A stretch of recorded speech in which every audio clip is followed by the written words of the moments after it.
Forasmuch as many have taken in hand to set forth in order a declaration of those things which are most surely believed among us, even as they delivered them unto us, which from the beginning were eyewitnesses and ministers of the word.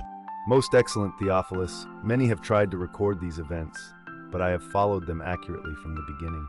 That thou might know the certainty of those things, wherein thou hast been instructed.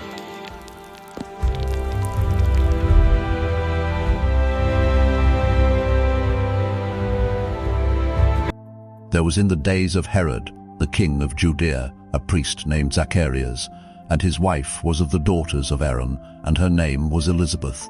And they were both righteous before the Most High, walking in all the commandments blamelessly.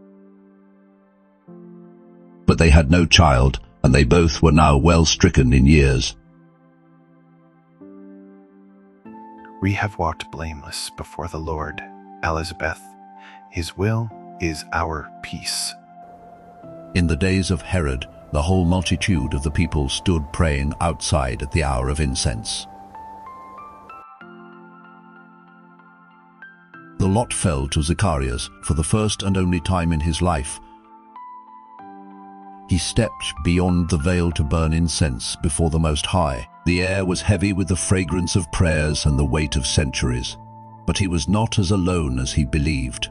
Suddenly, at the right side of the altar, a presence emerged, a towering light that stood between the holy and the human. And when Zacharias saw him, he was troubled, and fear fell upon him like a physical weight. Fear not, Zacharias, for thy prayer is heard, and thy wife Elizabeth shall bear thee a son, and thou shalt call his name John, and thou shalt have joy, and many shall rejoice at his birth. For he shall be great in the sight of the Most High, and shall be filled with the Holy Ghost, even from his mother's womb. Whereby shall I know this? For I am an old man. I am Gabriel, that stand in the presence of Most High. Behold, thou shalt be dumb, and not able to speak, until the day these things are performed, because thou believest not my words. And the people waited for Zacharias, and marveled that he tarried so long. And when he came out, he could not speak. And they perceived that he had seen a vision.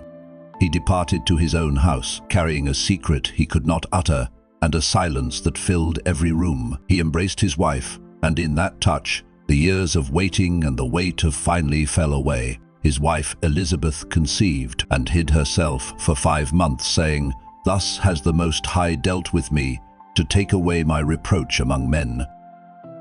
And when Elizabeth heard the salutation of Mary, the babe leaped in her womb, and Elizabeth was filled with the Holy Ghost, crying, Blessed art thou among women.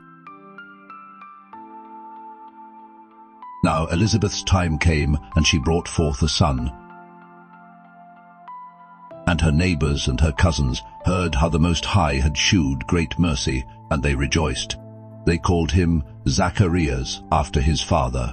But his mother said, Not so, he shall be called John. They said, There is none of thy kindred called by this name. And Zacharias asked for a writing table, and wrote, saying, His name is John. And they marveled all. And his mouth was opened immediately, and he spoke, praising the Most High. And fear came on all that dwelt round about, saying, What manner of child shall this be? And the child grew, and waxed strong in spirit, and was in the deserts till the day of his shewing unto Israel.